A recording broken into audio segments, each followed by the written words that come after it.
पवित्र श्रीमद् भागवत गीता, पवित्र चारों वेद, पवित्र कुरान शरीफ, पवित्र बाइबल, पवित्र गुरु ग्रंथ साहिब, पवित्र कबीर साहिब की वाणी में छुपे हुए गूढ़ रहस्य अर्थात तत्व को जानने के लिए कृपया अवश्य सुनिए जगत गुरु तत्वदर्शी संत रामपाल जी महाराज के मंगल प्रवचन। पहले तो हमें यही समझ में नहीं आई कि ये काल कौन है। फिर परमात्मा ने जो सृष्टि रचना सुनाई तो वो हमारी बुद्धि में प्रवेश नहीं हुई, वो हमारे गले नहीं उतरी, क्योंकि हमने वो लोक वेद सुन रखा था। तो अभी तक ये समस्या हमारे सामने रही कि हम परमात्मा को परमात्मा स्वीकार नहीं किया, और जो ईश नहीं थे, जो भगवान नहीं थे, हमने उनको भगवान मान लिया। आप जी ने श्री शिव पुराण, संस्कृत से जो शिव पुराण है और वेंकटेश्वर प्रेस से जो प्रकाशित और छपी है,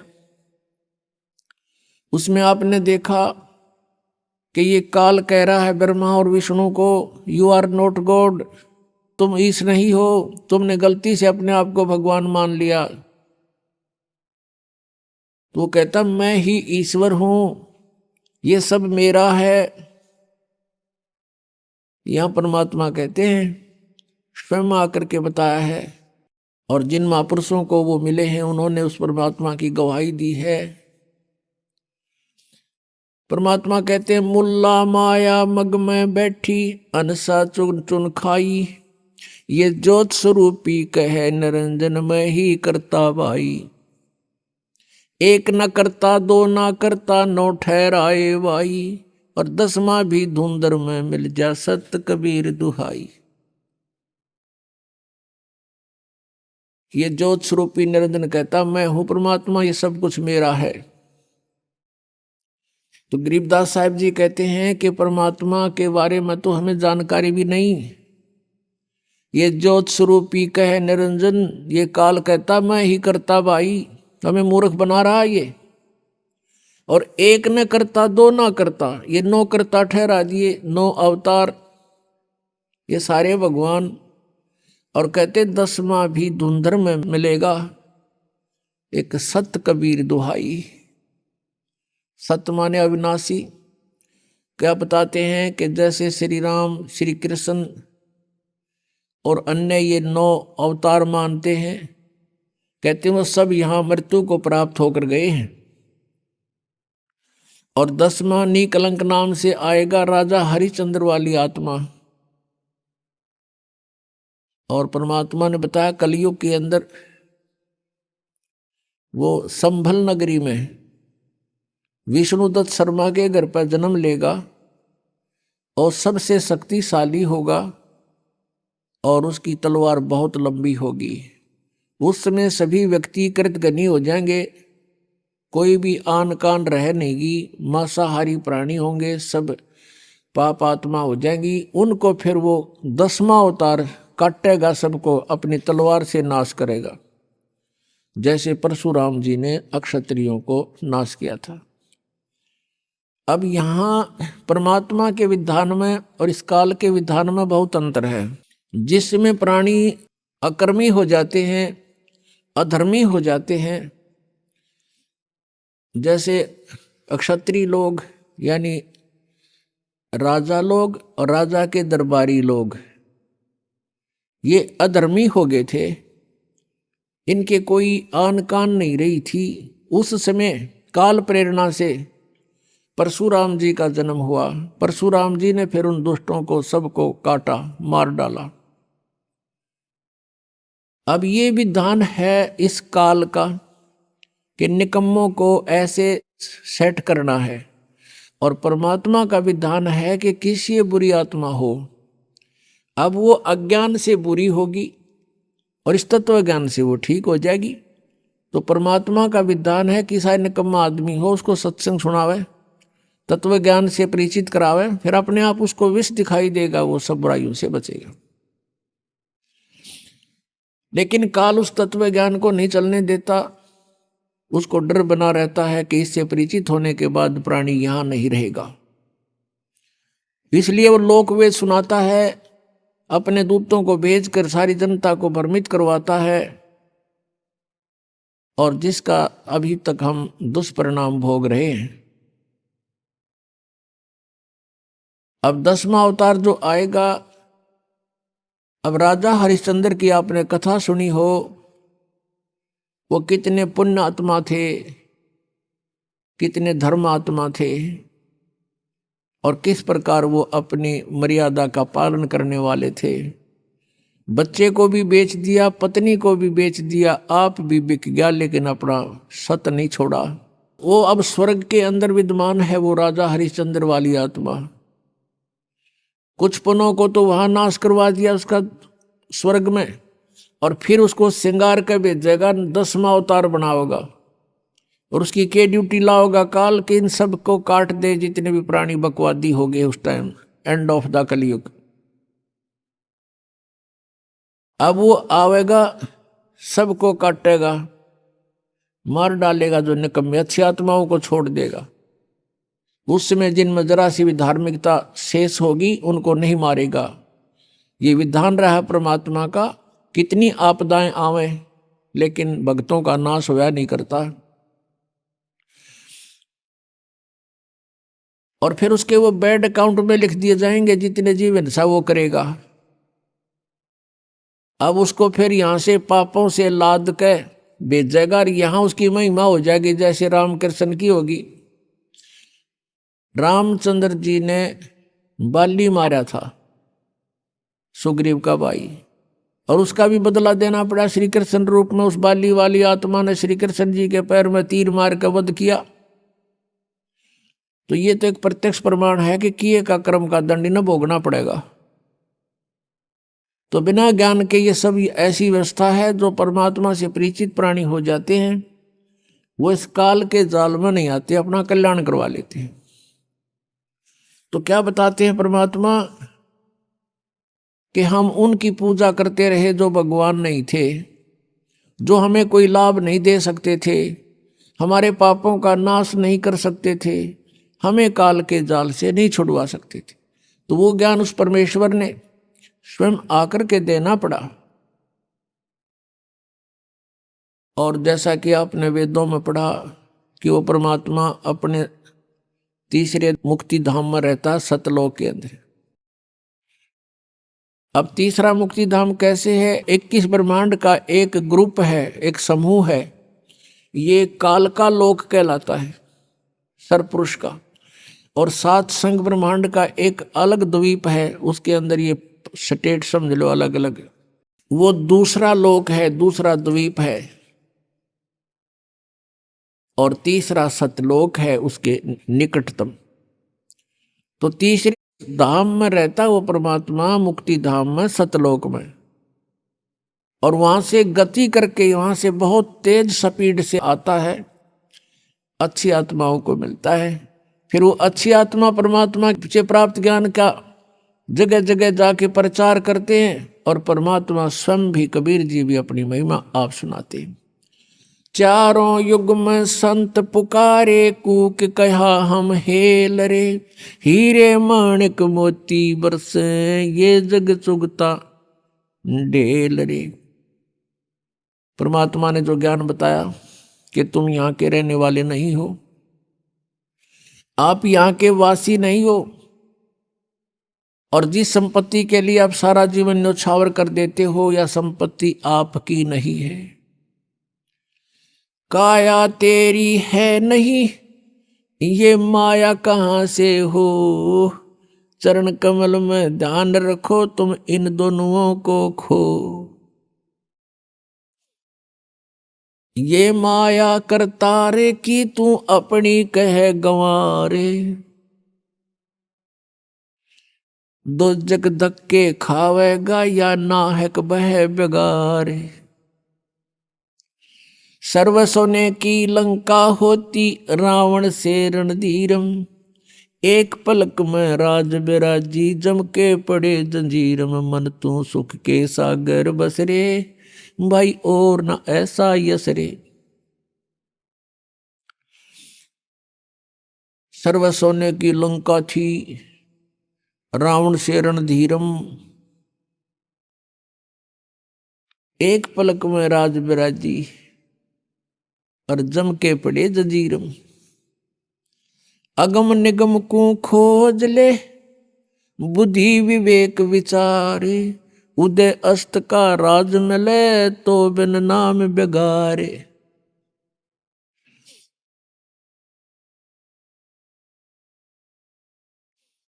भक्ति बिना क्या होते हैं ये भरम रहा संसारे, रति कंचन पाया नहीं, रावण चलती बारे।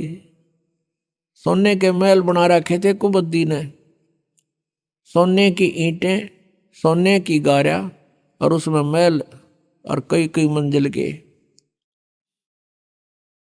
और परमात्मा कहते हैं 1 ग्राम स्वर्ण, 1 ग्राम गोल्ड भी साथ लेकर नहीं जा सका वो। तो हमारे यहाँ भूल पड़ रही है कि ये मेरा है, या कार मेरी है, कोठी मेरी है, बेटा मेरा है, बेटी मेरी है। जिसमें आपकी यह भूल हटेगी तब आपकी भक्ति फलेगी कि ना बेटा आपका है, ना बेटी आपकी है, ना यह कार आपकी है, ना कोठी आपकी है। अब आपके बच्चे नहीं हैं, ये परमात्मा के बच्चे हैं। आप परमात्मा के नौकर हो, और परमात्मा ने आपके पास ये अपने बच्चे भेज दिए, बेटा या बेटी। इनको आप अपना मान कर करते हो तो यह भूल भारी है आपके, लेकिन ये जीव के बस की भी नहीं। इस ज्ञान से धीरे धीरे और भक्ति से, इस एंटीबायोटिक औषधि खाने से, ये तत्व ज्ञान रूपी वचन सुनने से आपको बिल्कुल समझ में आ जाएगी कि सचमुच यहाँ अपना तो शरीर भी नहीं है। तो हमने इन बच्चों को जो आपको भगवान ने दिए हैं, इनके दास नौकर बनकर आपने इनकी परवरिश करनी है। भगवान से डर के इनकी सेवा करनी है, जैसे एक नौकरानी और एक नौकर मालिक के बच्चों की कितनी केयर टेक करता है। इस दास को इतिहास अब याद आते हैं, उदाहरण आते हैं जो संसार में घटे हुए हैं। भगवान ने जो हमें उदाहरण दिए हैं वो सत्य हैं। एक समय दास जब सर्विस करता था, ऑफिस में बैठा था, और सामने गली थी, सड़क, और ऑफिस से 2 मकान छोड़कर लेफ्ट साइड में एक बहुत बड़े धनवान व्यक्ति का मकान था, कोठी थी। उसकी एक पुत्री थी, लड़की ज़्यादा से ज़्यादा 8-9 वर्ष की होगी। उसके लिए एक नौकरानी छोड़ रखी थी, और उस लड़की का स्कूल वहाँ से ज़्यादा 10 फरलांग होगा, यानी 2000 फुट मुश्किल से 5 एकड़ की दूरी पे। तो वो लड़की को नवाती धवाती, उसके सारे कपड़े चेंज करती, और सारा उसको व्यवस्था रखती, खाना पीना दूध सब समय पर खिलाती। और उसको जब छोड़ने जाती थी स्कूल में, पैदल छोड़ के आती थी, थोड़ी दूरी थी। तो वो क्या करती थी, जून के महीने में एक छोटा सा छाता लेकर लड़की पर तो छाता रखती थी, और स्वयं धूप में चलती थी, क्योंकि वो मालिक की बेटी थी। और जब उसको नौकरी से निकाल दिया, उसने झांका भी नहीं उधर, और पहले वो उसको इतना प्यार देती थी, शायद माँ भी नहीं दे सकती।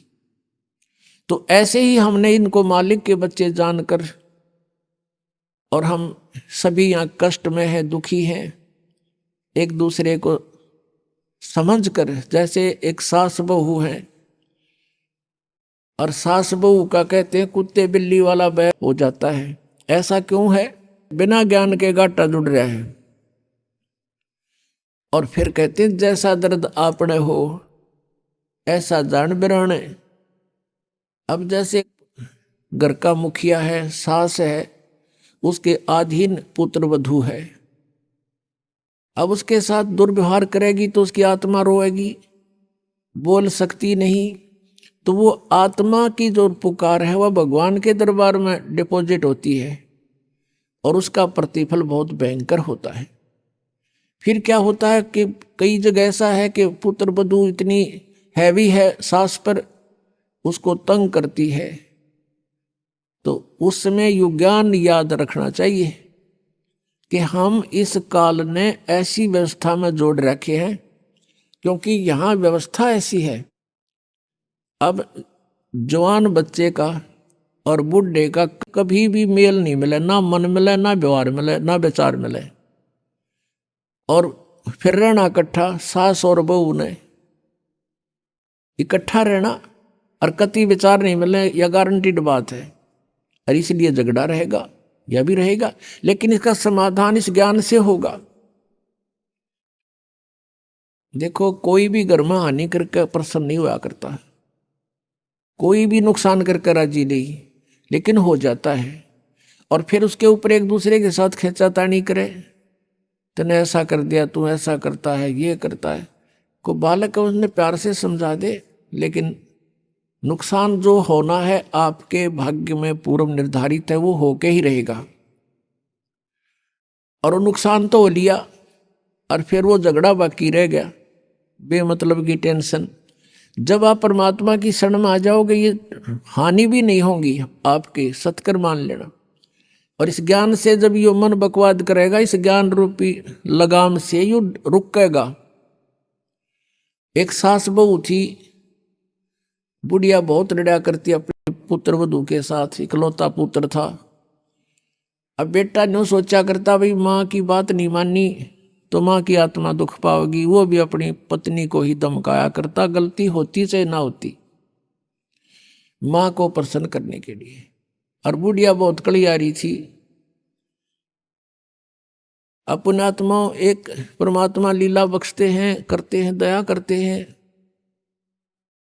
एक बहन सत्संग में जाया करती थी, बुढ़िया माई, वो उनके घर चली गई, कुदरती परमात्मा भेजते हैं।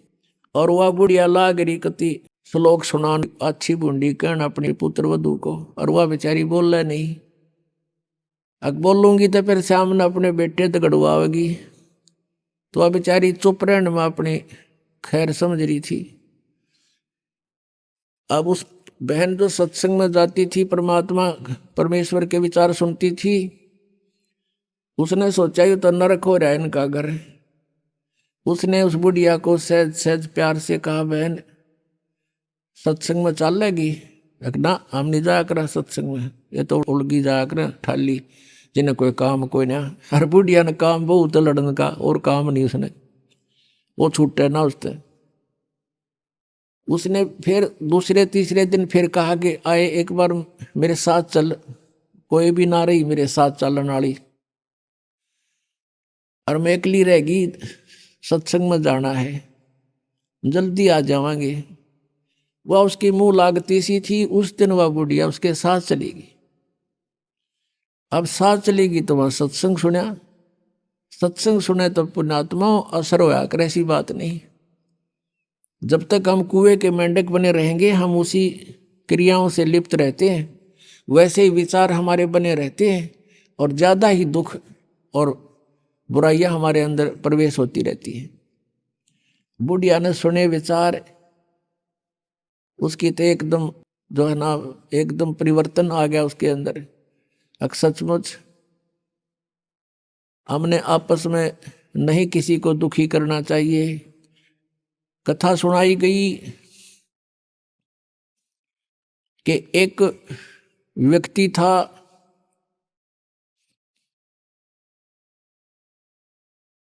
वो कहीं पर साधना कर रहा था, बैठा था, साधना कर रहा था, और एक गाय भागी जा रही थी,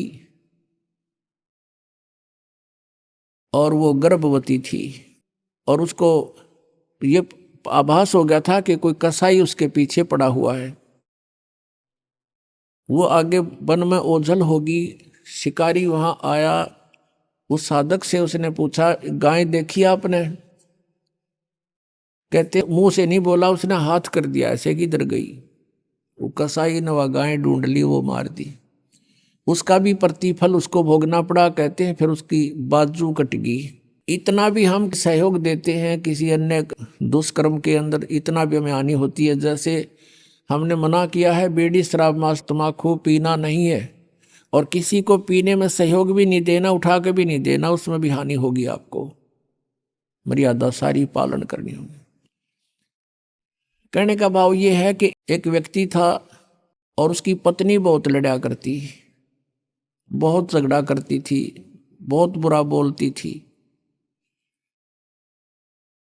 तो किसी ने, वो जो व्यक्ति था अगले जन्म में जिसकी बाजू कटी थी, वो साधना कर रहा था,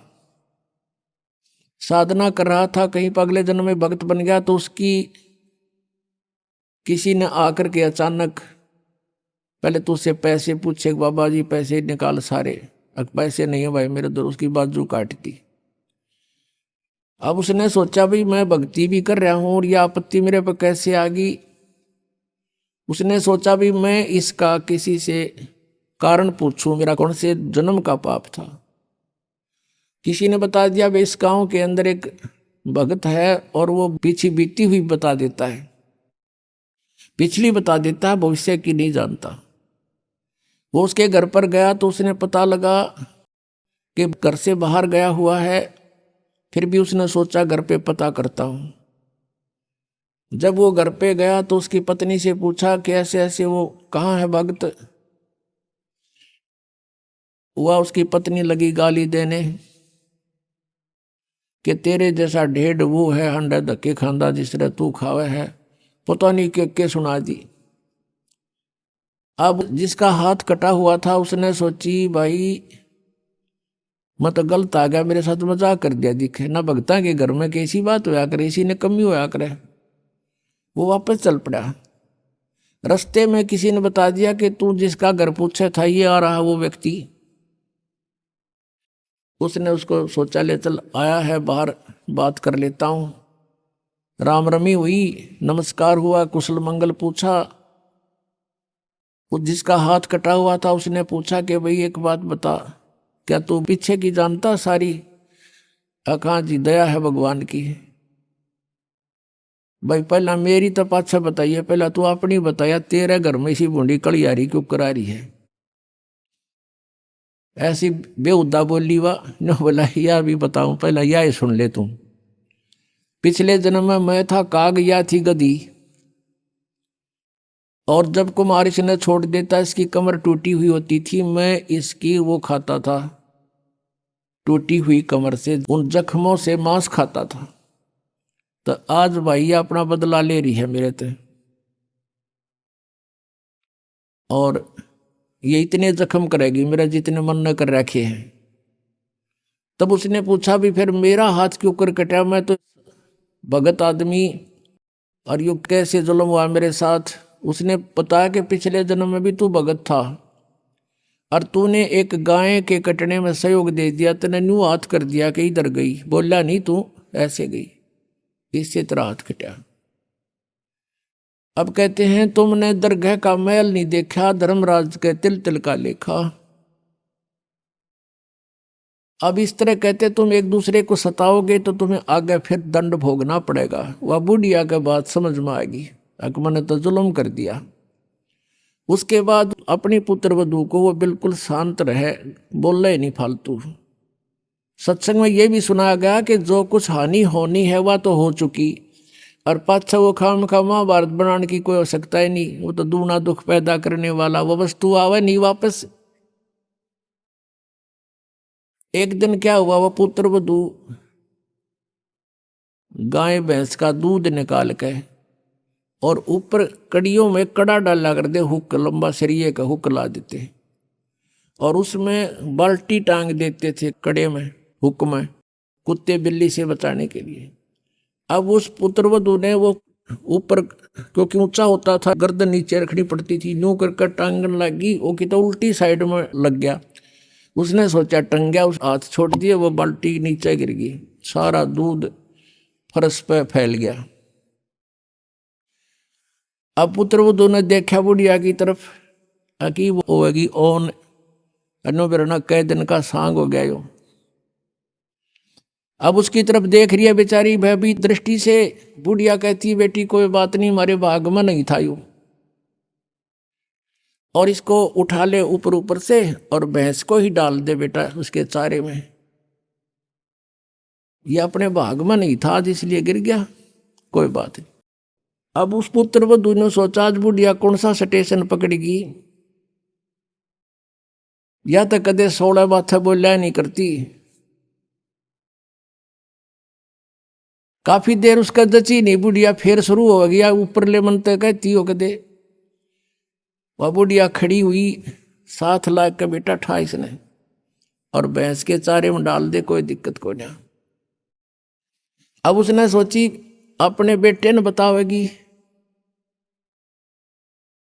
मेरे तो ना कहती होगी तो वो भी आ लिया, पुत्र भी उसका कोई जिक्र नहीं करा बुढ़िया ने। तब उस माई ने, उस बहन ने सोचा भाई इतना परिवर्तन आया क्यों कर इसमें, उसके चरण दबावे, सेवा करे। फिर पता चला कि बेटी मैं सत्संग सुन के आई हूं और बेटा मैंने आज तक जो गलतियां की तेरी आत्मा दुखाई, बेटा मैं माफी मांगू तेरे थे। वह पुत्र वधू रोन लाग गई, बोली माँ कोई बात नहीं, अब तो माँ तुल्य हो और मेरे हित में ही कुछ कहती थी। उस दिन से पुत्र वधू ने भी नाम ले लिया, फिर धीरे धीरे उसके बच्चे ने भी नाम ले लिया और घर में नरक के स्थान पर स्वर्ग हो गया। अब इस परमात्मा की वाणी से, ज्ञान से स्वर्ग तो यही हो जाएगा और सतलोक हमने जाना है, फिर भक्ति करके वहां सतलोक चले जाएंगे, महासुख वहां हो जाएगा। तो इस प्रकार वो परमात्मा आकर हमें ज्ञान देता है, उसके ज्ञान से हमें पता चलता है। इसलिए कहा कि सत्संग की आधी घड़ी और तप के वर्ष 1000 तो भी बराबर है नहीं, कहे कबीर विचार। अब यहां बताते हैं परमात्मा कि ये स्थान तुम्हारा नहीं है और तुम यहां ठेकेदार बन गए, मालिक बन गए। मालिक तो एक ही है, हम सब उसके बच्चे हैं और उसने आपको जो संतान दी है वो उसके बच्चे हैं, आप मानो चाहे ना मानो। और आपने ये नहीं कि अपना कर्तव्य से दूर होना है, परमात्मा के बच्चे जान के उसके डर से उनकी सेवा करनी है। जिसका जितना भी जो आपका कर्तव्य कर्म है वो करना है, उनको पढ़ाना है तो पढ़ाना है, कपड़े वस्त्र की आवश्यकता वो भी व्यवस्था करनी है, विवाह शादी भी करनी है, तो परमात्मा के बच्चे जान के करनी है। और जब यहाँ से चलोगे, जैसे वो नौकरानी निकाल दी गई थी, उसके सपने में भी ना आया वह मेरी बेटी थी, तो पुण्यात्माओं ये स्थिति आपकी जब आवेगी ऐसी बात नहीं, क्योंकि ज्ञान से ही अज्ञान हटता है। हम अज्ञानवश आप एक कुर्ता पर आकर मन अपना मान लिया, किसी का बच्चा जा रहा हो है कहीं पर और उसको तुम अपनी तरफ से कुर्ता पजामा पर आकर अपने घर बैठा लो, मेरा है ना दूं, मेरा है, या कोई बात हुई? तो हमने इस जीव को एक कुर्ता परा दिया, बेटा और बेटी का, और अपना मान लिया अकना मेरे हैं, या कोई समझदारी की हमने। तो इस प्रकार हमारा इस ज्ञान से मन हटेगा, सच्चाई की तरफ पहुंचेगा। अभी तक तो हम देखा ज्ञानवश ही अपना मान लेते थे, शरीर अपनाए नहीं है तो हम दूसरे को अपना कैसे मान बैठे। तो क्या बताते हैं परमात्मा, आगे गए ना बावड़े ये रहते भी सब जान, बिन साहेब की बंदगी कहीं ठोड़े ठिकाना ना। जो यहां से मृत्यु को प्राप्त होकर चले गए उन्हें ताक बताया नहीं हम कहाँ गए, के बनी हमारे साथ। और जो शेष बचे हैं वो भी जाएंगे, बिन साहेब की बंदगी की तो ठोर ठिकाना ना। आज तुमने अपनी आकार कोठी मान रखी है मेरी है, कल मृत्यु होगी, पुण्य कर रखे आप जाओगे स्वर्ग में, स्वर्ग का समय आपका निर्धारित होगा, वो पूरा होते ही वहां से कहेंगे चलो चलो नरक में, नरक का समय पूरा होता कहेंगे चलो चलो गधे की योनि में, गधे का समय पूरा होता मृत्यु होगी, मृत्यु होती चलो फिर कुत्ते की योनि में, कुत्ते की योनि भोगी फिर चलो मनुष्य की योनि में, मनुष्य की योनि में ये आप देख रहे हो क्या करते हो है, ये करते खत्म होते फिर चलो नरक में। तो ये चलो चलो सतलोक में मिटेगी। और उसके मिटाने का प्रोसीजर अब हमें पता लग गया, अब इस चलो चलो के नाश करने का, समाप्त करने का हमें पता लग गया, वह विधि का पता लग गया। परमात्मा ने क्या बताया है, जग सारा रोगिया रे, जिन सतगुरु वेद न जाण्या। जग सारा रोगिया रे, जग सारा रोगिया रे, जिन सतगुरु वेद न जाण्या। जग सारा रोगिया रे, जिन सतगुरु वेद न जाण्या। जग भाई जन्म मरण का रोग लग्या है, तृष्णा बडरी खांसी। जन्म मरण का रोग लग्या है, तृष्णा बडरी खांसी। आवागमन की डोर गले में पड़ी काल की फांसी। जग सारा रोगिया रे, जिन सतगुरु वेद न जाण्या। जग सारा रोगिया रे, जिन सतगुरु वेद न जाण्या। जग सारा रोगिया रे। भाई सच्चा सतगुरु कोई न पूजे, इन झूठों जगपतियासी। सच्चा सतगुरु कोई न पूजे, इन झूठों जगपतियासी। अंधे की बाँ गही अंधे ने, मार्ग कौन बतासी। जग सारा रोगिया रे, जिन सतगुरु वेद न जाण्या। जग सारा रोगिया रे, जग सारा रोगिया रे, जिन सतगुरु वेद न जाण्या। जग सारा रोगिया रे। भाई देखा देखी गुरु से बन गे, किया ना तत्व विचारा। देखा देखी गुरु से बन गे, किया ना तत्व विचारा। गुरु से दोनों के सिर पे काल ठोके पंजारा। जग सारा रोगिया रे, जिन सतगुरु वेद न जाण्या। जग सारा रोगिया रे, जिन सतगुरु वेद न जाण्या। जग भाई सार शब्द सर जीवन बूटी, गैस गैस अंग लगावे। सार शब्द सर जीवन बूटी, गैस गैस अंग लगावे। कहे कबीर तुम सत कर मानो, ये जन्म मरण मिट जावे। जग सारा रोगिया रे, जिन सतगुरु वेद न जाण्या। जग सारा रोगिया रे, जिन सतगुरु वेद न जाण्या। जग सारा सार शब्द सर जीवन बूटी, गैस गैस अंग लगावे। सार शब्द सर जीवन बूटी, गैस गैस अंग लगावे। कहे कबीर तुम सत कर मानो, ये जन्म मरण मिट जावे। जग सारा रोगिया रे, जिन सतगुरु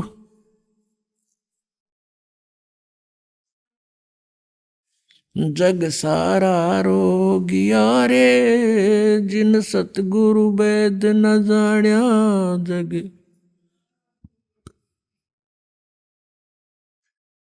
अब इसमें ये बताया कि भाई जन्म और मरण का ये रोग लगा हुआ है आपके, और जब तक जन्म मृत्यु का रोग है जीव सुखी नहीं रह सकता। और ये आवागमन की डोर गले में और पड़ी काल की फांसी। फिर क्या बताते हैं कि सच्चा सतगुरु कोई नहीं पूजे, इन झूठों जगपतियासी। सच्चा संत परमेश्वर आए थे उस समय किसी ने मालिक को स्वीकार नहीं किया। और जितने ये झूठे लोग थे, परमात्मा कहते थे कि ब्रह्मा विष्णु महेश ये नासवान हैं, इनकी जन्म मृत्यु होती है। और इन तीनों गुणों की भक्ति में ये भूल रहा संसार। कह कबीर निज नाम बिना कैसे उतरो पार। तो इस बात का विरोध करवा दिया उन झूठे गुरुओं ने कि कबीर झूठ बोलता है, ये जुलाहा है, क्या जाने संस्कृत को, क्योंकि संस्कृत के पढ़ने वाले ब्राह्मण अधिकारी होते थे। परमात्मा कहा करते थे कि सच्चा सतगुरु कोई ना पूजे, झूठों जगपतियासी। इन झूठों पर विश्वास किए बैठे हैं और अंधे की बाँ पकड़ रहा अंधा। इनके गुरु भी अंधे और अनुयायी तो अंधे होते ही हैं, वो गुरु जी के अनुसरण करते हैं। अंधे की बाँ गई अंधे ने मारे कौन बतासी। अपने आत्माओं, हमारा पवित्र हिंदू धर्म में जन्म हुआ और हम श्री राम, श्री कृष्ण, विष्णु और भगवान शंकर को, जैसा लोक वेद हमने इनकी कथा सुन रखी थी, इनके बारे में सर्वेश्वर मानते थे, सर्व पाप नाशक जानते थे, समर्थ शक्ति मानते थे, सारे ब्रह्मांडों का रचनहार मानते थे, अजन्मा मानते थे। तो किन्होंने बताया? नकली गुरुओं ने, अंधे गुरुओं ने, जिन्हें वो स्वयं भी अंधे थे, हमें भी हाथ पकड़ दिया कि हमें सब कुछ दिखाई देता, आ जाओ हमारे पीछे पीछे। जबकि उनकी जीवनी में लिखा है कि ब्रह्मा विष्णु महेश नाशवान है। पुणात्माओं, ये क्लियर करना अति आवश्यक हो जाता है, क्योंकि ये बहुत बड़ा अज्ञान हो गया है और इस अज्ञान का नाश करने के लिए जरा सा भी कोई लूज पॉइंट रह गया तो जीव समझ नहीं सकेगा और नकलियों का दाव लग जाएगा। देखो ब्रह्मा विष्णु महेश को ये तो नाशवान बताता है और भी ये प्रमाण दिखा दूंगा, आप पे चुप कर दोगे उनको कि देखो ये तो पुराणों में लिखा है, क्या ये अपने आप बता रहे हैं? तो वो दुष्ट जो अभी तक आग लगाते आए हैं समाज में, उनकी दाल निकलेगी। पुणात्माओं, दास को इन सदग्रंथों की जैसे वेदों, गीता और पुराणों की कति आवश्यकता नहीं, क्योंकि जो ज्ञान दास को मिला है वो तत्व ज्ञान है, वो सूक्ष्म ज्ञान है। और कहते हैं ये चारों वेद सूक्ष्म वेद के पूता, वो सूक्ष्म वेद के पुत्र हैं ये, यानी पूर्ण कंप्लीट ज्ञान तो उसके अंदर है। बाकी वेदों में इनकम्प्लीट नॉलेज है बिल्कुल सही जितना लिखा है, लेकिन अधूरा है। जैसे मैट्रिक का सिलेबस होता है वो गलत नहीं होता, लेकिन वो MA BA PhD का नहीं होता, और PhD MA वाले में नीचे का भी सारा ही कुछ होता है। लेकिन ये सदग्रंथ आपके लिए रखता है ये दास। ये मेरी लालटन है अंधे वाली। एक अंधा व्यक्ति रात्रि के समय चला जा रहा था खेतों में, जंगल में। आगे से बच्चे आ रहे थे शोर मचाते हुए, उछल कूद करते हुए। उस अंधे सूरदास ने कहा, बच्चा देखना देखना भाई, मैं अंधा हूं, ध्यान से चलना बेटा। और लालटेन ले रखी हाथ में जगती हुई। उन्होंने पूछा कि बाबा सचमुच आप अंधे हो? वो चारों तरफ घूम गए, कहाँ बेटा मैं अंधा हूं। फिर लैंप किस लिए ले रखा आपने? कि तुम आंखों वालों के लिए कहीं मेरे में टक्कर मार दो, बुढ़े दे ही तोड़ दो। 20 रोशनी में तुम मुझसे टल जाओ एक तरफ से, मुझे ना कोई हानि पहुंचा जाओ, अंधेरे में दो खेत है। इसलिए ये लालटेन आपके लिए रखिए बेटा, आंखों वालों के लिए। तो ये जो सदग्रंथ दास दिखाता, ये मेरी लालटेन है, लैंप है ये, ताकि आपको कोई भ्रमित ना कर दे कि रामपाल तो झूठ बोल रहा है और ब्रह्मा विष्णु महेश की इंसल्ट करता है। दास तो केवल सदग्रंथों को आपके रूबरू करता है, उनको पढ़ कर सुनाता है, अपनी तरफ से एक शब्द नहीं बोलता। आउट ऑफ सिलेबस दास एक अक्षर भी नहीं बोलता कभी। और वो सारा आउट ऑफ सिलेबस पढ़ा के हमने वो अच्छे लगे। वो अच्छे क्यों लग रहे हैं? क्योंकि हमें खुद ज्ञान नहीं, अब स्वयं ज्ञान हो गया तो फिर वो आप पे फ्यूज हो जाएंगे वो नकली। तो यह थोड़ा सा दिखाते हैं आपको कि ब्रह्मा विष्णु महेश अजर अमर नहीं है, ये नाशवान है। श्रीमद देवी भागवत गीता प्रेस गोरखपुर से प्रकाशित है। ये संपादक हैं हनुमान प्रसाद पोदार, चिमन लाल गोस्वामी, और ये गीता प्रेस गोरखपुर से प्रकाशित है। गोविंद भवन कार्यालय कोलकाता का संस्थान। इसके 123 पृष्ठ पर ये चंद पंक्ति हैं, ये बहुत सा काम हमारा हल कर देंगी। तीसरा स्कंध 123 पृष्ठ पे भगवान विष्णु अपनी माता दुर्गा की महिमा सुना रहा है। तुम शुद्ध स्वरूपा हो, यह सारा संसार तुम इसे उद्भासित हो रहा है। मैं ब्रह्मा और शंकर हम सभी तुम्हारी कृपा से विद्यमान है। हमारा आविर्भाव माने जन्म, तिरोभाव माने मृत्यु हुआ करता है। हमारा तो जन्म और मृत्यु होता, केवल तुम ही नित्य हो, जगत जननी हो, प्रकृति और सनातनी देवी हो। भगवान शंकर बोले, देवी यदि महाभाग विष्णु तुम्ही से प्रकट हुए हैं तो उनके बाद उत्पन्न होने वाले ब्रह्मा भी तुम्हारे बालक हुए।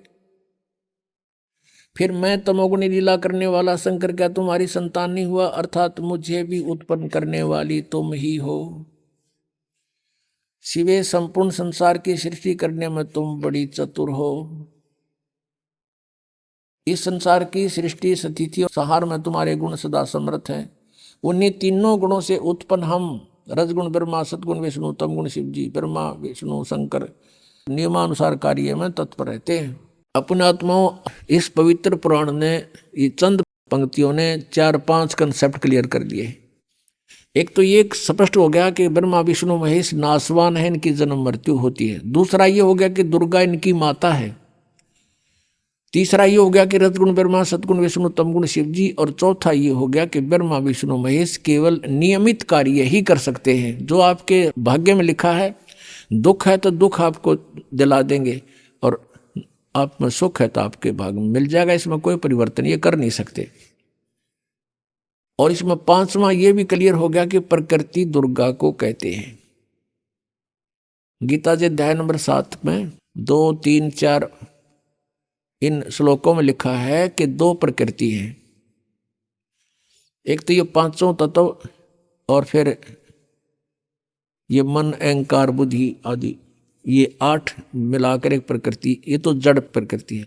एक ये दुर्गा है, चेतन प्रकृति। तो कहने का भाव ये है कि परमात्मा पहले यही बताया करते थे कि ये नासवान है, इनकी पूजा से कोई लाभ आपको नहीं होगा। ये भी जन्म मृत्यु के रोग से ग्रस्त हैं। अब इनका कैसे जन्म मृत्यु होता है? ब्रह्मा जी की आयु कैलकुलेट करते हैं। ब्रह्मा जी का एक दिन 1000 चतुर्युग का होता है। इतनी ही रात्रि होती है। एक चतुर्युग में कितना समय होता है, कितने वर्ष होते हैं हमारे? 43,20,000 वर्ष होते हैं। सतयुग, त्रेता, द्वापर, कलयुग। अब जैसे युग का जो समय है 4,64,000, इससे दुगना है द्वापर का, 3 गुना त्रेता का, और 4 गुना इससे सतयुग का समय है। तो कुल मिलाकर ये 43,20,000 वर्ष बन जाते हैं। और ऐसे 1000 चतुर्युग का दिन, इतनी रात्रि, और 30 दिन रात का 1 महीना, और 12 महीने का 1 वर्ष, ऐसे बना हुआ। ऐसे 100 वर्ष की आयु है ब्रह्मा जी की। इससे 7 गुना अधिक है विष्णु जी की, यानी 700 वर्ष। और विष्णु जी से 7 गुना भगवान शिव की, शंकर की, यानी 4900 वर्ष, ऐसे बने हुए वर्ष। और फिर भी इनकी मृत्यु। और जब 70,000 बार ये शिव मर लेगा, शिव जो ब्रह्मा से 49 गुना ज्यादा आयु रखता है, 70,000 बार ये मर लेगा, 70,000 बार, तब एक ब्रह्मांड का विनाश होगा। अब ये काल कहाँ रहता है? इस ब्रह्मांड के सुन शिखर में, ऊपर के सबसे टॉप मोस्ट प्लेस जो इस ब्रह्मांड का है, वहाँ ये अलग से रहता है, अपना गुप्त रहता है। और वहाँ से जब नीचे आता है तो अपने पुत्रों का रूप बनाता है। कभी ब्रह्मा का रूप बना लिया, कभी विष्णु का, कभी शिव का। तो यह वहाँ रहता है। जब 70,000 बार यू त्रिलोक की शिव मर लेगा, तमोगुण शिव, तब एक ब्रह्मांड का विनाश होगा। और ये ब्रह्म, इस ब्रह्म को सरपुरुष भी कहते हैं। सरपुरुष, सरब्रह्म। गीता जी अध्याय नंबर 15 के श्लोक नंबर 16 में सरपुरुष और अक्षर पुरुष, ये 2 प्रभु बताए, 2 स्वामी। और इनके तथा इनके अंतर्गत जितने भी जीव हैं, उनके सबके स्थूल शरीर नाशवान है। जीव नाशवान है, जीवात्मा नहीं मरती। सब प्राणी नाशवान है, जीवात्मा नहीं मरती। वो तो सबके नहीं मरती, कुत्ते को देख के भी अमर है। और उधर से फिर 17वें श्लोक में कहा है 15वें अध्याय के गीता जी में कि उत्तम पुरुष है तू अन्य परमात्मा इति उदाहरते है। वो वास्तव में परमात्मा तो इन दोनों से अलग है, सरपुरुष और अक्षर पुरुष से। उसी को भगवान कहते हैं। परमात्मा माने भगवान, भगवान का अर्थ होता है जो केवल सुख दे दुख ना दे, उसको परमात्मा कहते हैं। और फिर कहा कि वही तीनों लोकों में प्रवेश करके सबका धारण पोषण करता है, वो है अविनाशी भगवान। अब जैसे गीता जी अध्याय नंबर 4 के श्लोक नंबर 5 और 9 में, अध्याय नंबर 2 के श्लोक 12 में, अध्याय नंबर 10 के श्लोक नंबर 2 में ये गीता ज्ञानदाता श्री कृष्ण में प्रवेश करके बोल रहा है। यह सरपुरुष ब्रह्म ये कहता है कि अर्जुन तेरे और मेरे बहुत जन्म हो चुके हैं, तू नहीं जानता मैं जानता हूँ। मेरे जन्म और कर्म अलौकिक हैं। इसके जन्म कैसे अलौकिक हैं और कर्म कैसे अलौकिक हैं? इसके जन्म ऐसे अलौकिक हैं जैसे मृत्यु होगी, एक ब्रह्मांड का विनाश हुआ, सभी प्राणियों का नाश हुआ, सभी तत्व आपस में बिल्कुल इसमें आग लग जाएगी एक ब्रह्मांड में, और इसमें कण कण धूल धूल हो जाएगी। फिर अपने हिसाब से जैसे परमात्मा ने पहले इन सब पृथ्वी को उत्पन्न किया, सब जल सब तत्व बनाकर दे दिए, फिर विधान बनाकर छोड़ दिया, इसलिए ये सारे प्राणी नेक्स्ट ब्रह्मांड में चले जाते हैं ऑटोमेटिक परमात्मा के विधान अनुसार। और उसमें दुर्गा की भी मृत्यु होती है और ब्रह्म इस काल की भी मृत्यु हो जाती है, जब 70,000 बार युग काल का पुत्र शिव मर लेगा। और ये एक युग होता है किसका? अक्षर पुरुष का। ये एक युग हो गया अक्षर पुरुष का। ओहो, अब फिर क्या होगा कि यहां से सभी प्राणी दूसरे ब्रह्मांड में चले जाएंगे। किस ब्रह्मांड है इस काल के पास? उस ब्रह्मांड में जाते ही परमात्मा ने विधान बना रखा है कि इन दोनों का, दुर्गा का और इस ब्रह्म का, अपने आप युवा शरीर निर्मित हो जाता है वहां जाते ही। जैसे आप देखते हो वर्षा के दिनों में आप छत पर होते हो, वर्षा आई और थोड़ी सी देर में क्या देखते हो, वहां मेंढकी फुदक रही है। वो कहां से आएगी? उस 5 तत्वों के संयोग से अचानक ऐसा एटमॉस्फेयर बन गया कि वो अपने आप उनका शरीर बन गया। आप देखते हो इनमें गेहूं में कीड़े हो जाते हैं, यानी सुरसी हो जाती है, अपने आप हो गई, लेकिन अन्य प्राणी नहीं हो सकते। ऐसे वहां पर उस स्थिति में केवल इन दोनों का शरीर युवा बन जाता है और वहां पर पहले से ही सृष्टि तैयार होती है, फलदार वृक्ष होते हैं परमात्मा के विधान अनुसार। फिर ये धीरे धीरे अपनी पत्नी से, दुर्गा से, कुछ वचन से, कुछ अपने सृष्टि कर्म से इन 3 पुत्रों की उत्पत्ति करता है, इनको अपने प्रधान बनाता है और 3 लोगों का एक एक विभागीय मिनिस्टर बना करके स्वयं मुख्यमंत्री का रोल करता है। तो इस प्रकार इनके जन्म और कर्म अलौकिक हैं। ये अपने आप को इसलिए अजन्मा कहता है, लेकिन इसका जन्म होता है तरीका दूसरा है और मृत्यु होती है। अपने आत्माओं, जब ये ब्रह्मांड में आग लगती है, ये बहुत बुरा हाल होता है दुर्गा का, और इसका ये सबसे लंबी उम्र के यही है। और ये जब आग लगती है तो सिद्धि से उड़कर भागने की चेष्टा करते इधर उधर खूब भागते हैं अपने उस लोक में जान बचाने के लिए, और इनको इतना बुरी तरह जल के मरते हैं ये जिंदा, और हाहाकार मचाते हैं, तौबा मचा देते हैं, बुरा हाल हो जाता, अचेत होकर गिर जाते हैं। जब ये पूरा ब्रह्मांड का नाश हो जाता है, ये ऑटोमेटिक ही सभी प्राणी वहां जाते हैं, फिर ये युवा अवस्था में आ जाते हैं। जैसे हम माँ के गर्भ में कितने पीड़ित थे और पहले ना जाने कौन से जन्म में कितना कष्ट भोग कर हमारी मृत्यु हुई थी, वो हमें आज याद नहीं, फिर मकवाद वहीं जो की तो ऐसा ही इसके साथ बनता है। अब ये एक युग हो गया अक्षर पुरुष का, जब एक ब्रह्मांड का नाश और काल ब्रह्म की मृत्यु का समय। तो ऐसे 1000 युग का दिन, ऐसे 1000 युग का इस अक्षर पुरुष का दिन और इतनी ही रात्रि। ओ तेरा गजब हो, कैलकुलेशन भूल जाओ। 43,20,000 ने साथ रखे थे, वो तो चतुर्युग छोड़ दिया। फिर युग ऐसे शुरू हो गए, और ऐसे ही 30 दिन रात का महीना अक्षर पुरुष का, और 12 महीने का 1 वर्ष, और 100 वर्ष की आयु। वेदों में आपने देखा होगा 7 वर्ष लिखा, 100 वर्ष। तो सबकी 100 वर्ष कैलकुलेटेड है, लेकिन उनके वर्ष बहुत लंबे चौड़े हैं। तो ऐसे इस अक्षर पुरुष की मृत्यु होगी इतने 100 वर्षों के बाद, इतने लंबे पीरियड के बाद। और इसलिए इसको अक्षर पुरुष कह दिया, क्योंकि ये काफी चिरस्थायी है, बहुत लंबे समय तक रहता है इसलिए। लेकिन ये भी नाशवान है, परमात्मा कहते हैं।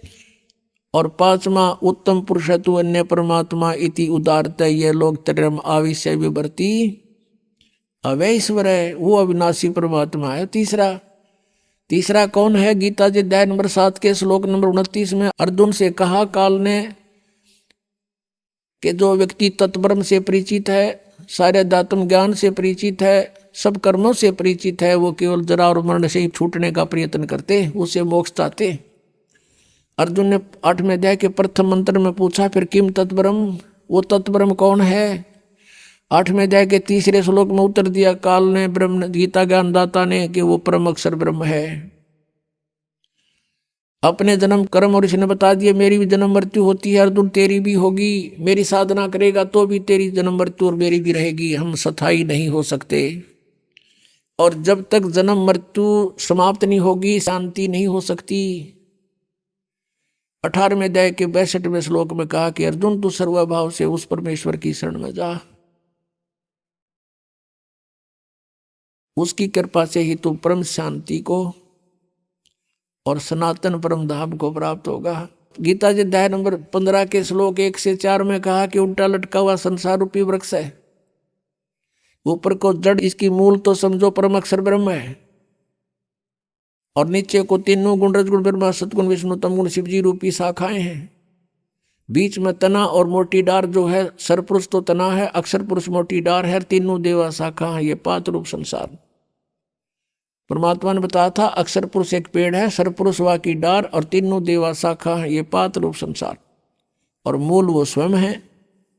तो गीता जी अध्याय नंबर 15 के श्लोक 1 में बताया है कि जो उल्टे लटके हुए संसार रूपी वृक्ष के सभी विभागों को, छंदों को जानता है, सवेदवित, वो तत्वदर्शी संत है। गीता जी अध्याय नंबर 4 के श्लोक 32 में कहा है कि सभी यज्ञों या धार्मिक अनुष्ठानों की जानकारी विस्तार के साथ सच्चिदानंद घन ब्रह्म की वाणी में ब्रह्मणे मुखे यानी सच्चिदानंद घन ब्रह्म से मुख से उच्चरित वाणी में लिखी हुई है, वो है तत्व ज्ञान। उसमें सब विस्तार के साथ बताया गया, सारा डिटेल से, वो तत्व ज्ञान है। 4 अध्याय के 34वें श्लोक में कहा कि अर्जुन उस तत्व ज्ञान को जो परमात्मा ने स्वयं आकर बोला है। आइए अब हम उन श्रद्धालुओं के अनुभव जानते हैं जो जगत गुरु तत्वदर्शी संत रामपाल जी महाराज जी से दीक्षा प्राप्त कर चुके हैं तथा उनके द्वारा बताए गए भक्ति मार्ग पर चल रहे हैं। नमस्कार सर। नमस्कार सर, क्या नाम है आपका? बालाराम श्रीवास। बालाराम जी, आप कहाँ से हैं? बिलासपुर छत्तीसगढ़ से। सर, संत रामपाल जी महाराज से नाम दीक्षा आपने कब ली? 23 सितंबर 2014। सर, कृपया हमारे दर्शकों को बताएं कि आपने अभी तक क्या क्या भक्ति साधनाएं की हैं।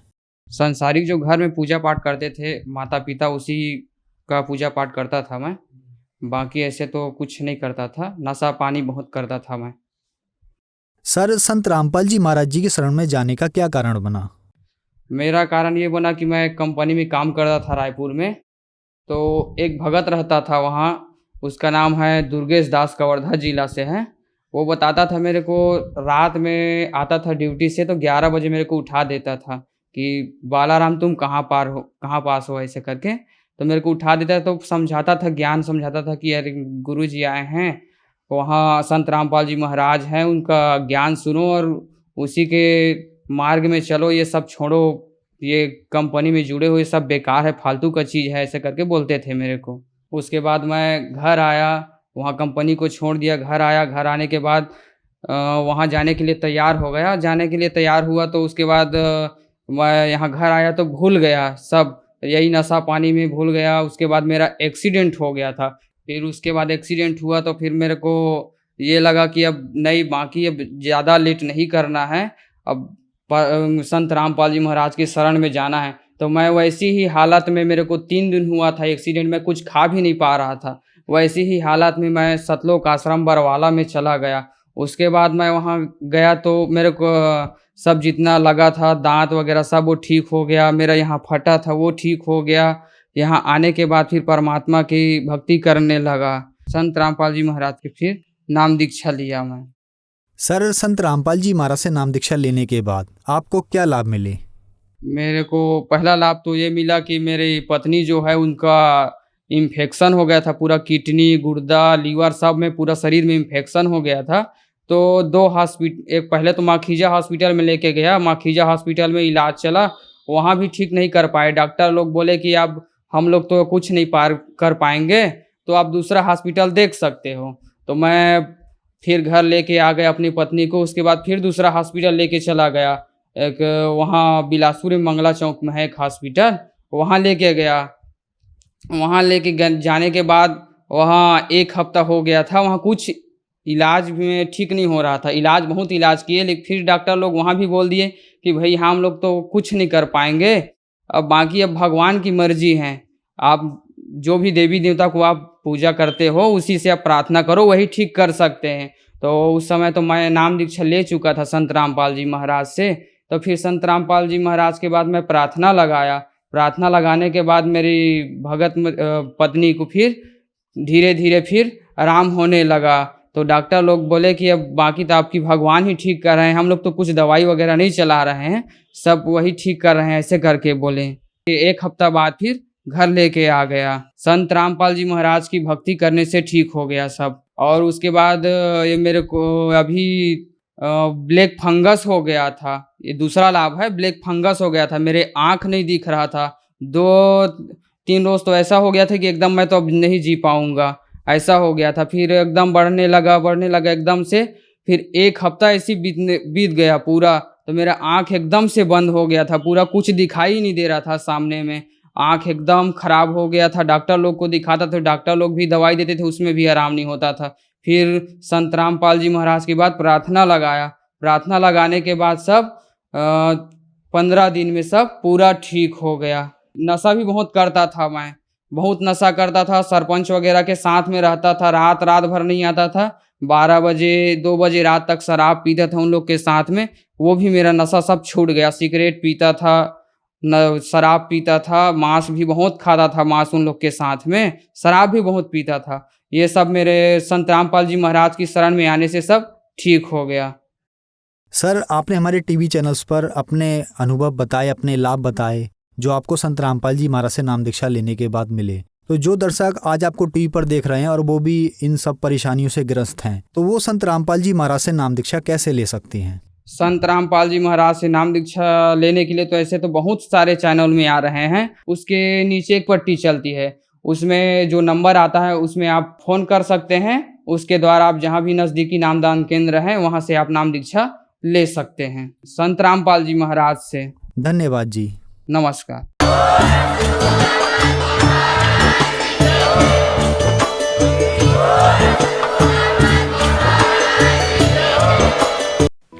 आप सुन रहे थे जगत गुरु तत्वदर्शी संत रामपाल जी महाराज के मंगल प्रवचन।